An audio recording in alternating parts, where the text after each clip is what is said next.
আসসালামু আলাইকুম। Hello everyone. আশা করি আল্লাহর অশেষ রহমতে সবাই ভালো আছেন, সুস্থ আছেন এবং নিরাপদে আছেন। আলহামদুলিল্লাহ আমিও ভালো আছি। শুরু করছি নতুন দিনের নতুন আরেকটি ভিডিও। আমার নতুন ভিডিওতে আপনাদের সবাইকে আমন্ত্রণ জানাই। এটা রাতের ভিডিও ছিল। রাতের বেলায় মাগরিব নামাজ পড়ার পর আমি একটু পানি ফল খাইতেছি। কার অঞ্চলে আছে এই পানি ফলটা জানাবেন। আমাদের অঞ্চলে নাই, কিন্তু ঢাকা আসার পরে দেখি এটা বলে পানি ফল। তারপরে বাজিগুলা অনেকটি মিষ্টি লাগে, আর অনেকটি মিষ্টি লাগে না। যেগুলো একটু মিষ্টি লাগে এগুলা খেতে খুবই ভালো লাগে। আমি আমার মেয়ে মাঝে মধ্যেই আনি, এনে খাই এগুলা। তারপরে এটা সকালবেলা ভিডিও ছিল, রান্নাবান্নার কাজে হাত লাগিয়ে দিলাম।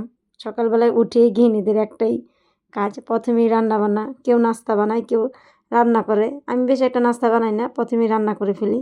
আজকে আমি রান্না করবো লাল শাক দিয়ে চিংড়ি মাছ, আর সাথে দেবো জলপাই। একটু টক টক লাগবে। কে খেয়েছেন শাক দিয়ে জলপাই? খেয়ে দেখলে জানাবেন। প্রথমে আমি পেঁয়াজ কুচি আর মরিচ কুচি, আদা রসুন বাটা একটু হালকা ভেজে, তারপরে এই জায়গায় মরিচের গুঁড়া, হলুদের গুঁড়া, পরিমাণ মতন লবণ, পানি দিয়ে সুন্দরভাবে মশলাটা কষিয়ে নিলাম। সবাই মোটামুটি রান্না পারেন, তারপরও আমি কি বলবো, আমি বেশ একটা কথা বলতে পারি না। যারা আমার ভিডিও দেখতেছেন আগের থেকে আপনারা তো জানেন। তারপরে যেতটুকু বলি এতটুকু বলতে গিয়েই আটকে যায় মাঝে মধ্যে। তারপর আপনারা যদি পাশে থাকেন, আপনারা যদি একটু সাপোর্ট করেন, ইনশাল্লাহ আরও ভালো করার চেষ্টা করব। এই যে জলপাই দিয়ে একটু ঝোল ঝোল রাখবো। টকের মধ্যে একটু ঝোল হলে ভালো লাগে, এই জন্য আমি একটু ঝোল রাখলাম। এই যে আমার রান্নাটা হয়ে গেল, এখন আমি পরিবেশন করে নেব। তারপর আমার শাক রান্না হয়ে গেলে এখন চলে যাবো আরেকটা রেসিপিতে। প্রথমে তেল দিয়ে পেঁয়াজ দিয়ে কাঁচামরিচ দিয়ে হালকা ভেজে নেব। এটাও আমি জলপাই দিয়ে রান্না করব। আজকে দুইটা রেসিপি জলপাই দিয়ে রান্না করতেছি। টক তো আমার বড়ই পছন্দ। তারপরে এটার সাথে রান্না করতেছি। রান্না তো খেয়ে ফেলছি, অনেক মজা হয়েছিল। আপনারা ট্রাই করতে পারেন এভাবে জলপাই দিয়ে রান্না করে। তো চিংড়ি মাছটা হালকা ভেজে আবার লবণও দিয়ে দিলাম পরিমাণ মতন। তারপরে একটু পানি দিয়ে দিব মশলাটা সুন্দরভাবে কষানোর জন্য। তারপরে এই জায়গায় মরিচের গুঁড়া, হলুদের গুঁড়া আর ধনিয়ার গুঁড়াও দিয়েছিলাম, স্কিপ হয়ে গেছে ভিডিও থেকে। অনেক কিছুই মাঝে মধ্যে ভিডিও করি, কিন্তু মাঝে মধ্যে ভিডিও বিশ্রাই পাই না, আবার কেটে যায়, একই একটা অবস্থা। তারপর মশলাটা কষিয়ে তারপরে কচুরমুখিগুলো দিয়ে দিলাম, তারপর সাথে জলপাইটা দিয়ে দিলাম। এই যে আমার ভাত রান্না অলরেডি হয়ে গেছে।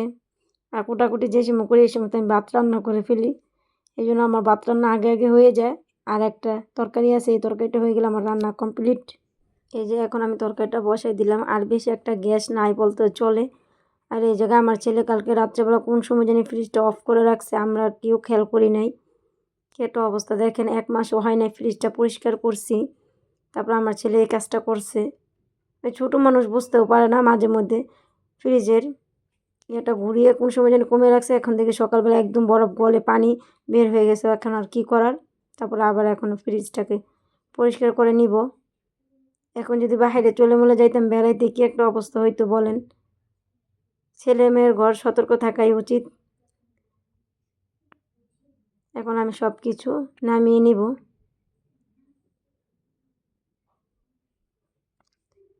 এই যে এখন আমি সব একে একে নামিয়ে নিলাম।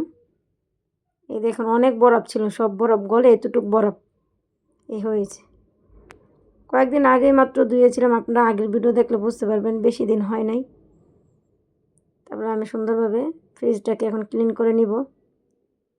শীতের মধ্যে আমি আর ফ্রিজ ধুবো না, কেননা ঠান্ডা অনেক পড়ে যাবে। এখন তো আজও বেশ একটা পুরোপুরি শীত পড়ে নাই, কিন্তু শীত পুরোপুরি পড়ে যাবে মনে হয় সামনের মাসে।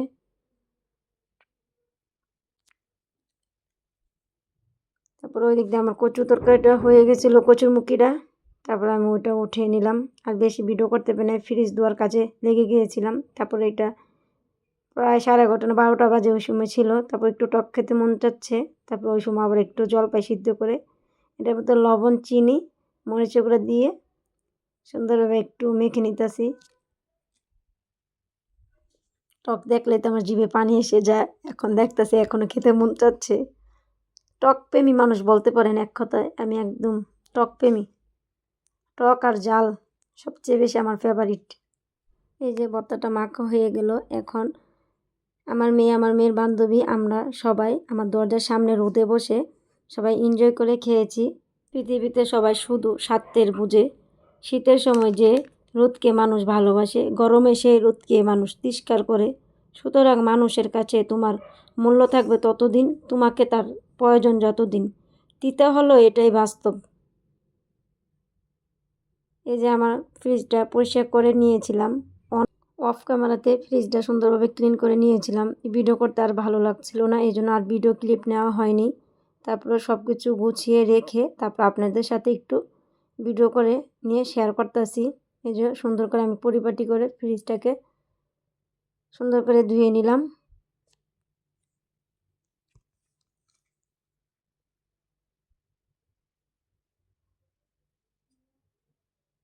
আর আমার ভয়েসটা মাঝে মধ্যে একটু অনেক খারাপ আছে, সবাই একটু ইগনোর করবেন প্লিজ। যেটা রাত্রেবেলা ভিডিও ছিল, রাত্রেবেলা একটু আমি শুটকির ভুনা করব। যে প্রথমে আমি শিলবাটায় মরিচটা বেটে নেব। আমি প্রত্যেক দিন এই শুটকি ভুনা করলে এইভাবে মরিচ শিলপাটায় বেটে তারপরে আমি ভর্তাটা বানাই। এতে ভর্তাটা খেতে খুবই মজা লাগে।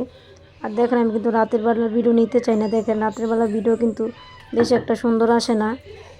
তারপরে রাত্রেবেলা এই ভর্তাটা বানাইতেছি, তারপরে বলি একটু আপনাদের সাথে ভিডিও করে শেয়ার করি, এই জন্যই ভিডিও করা।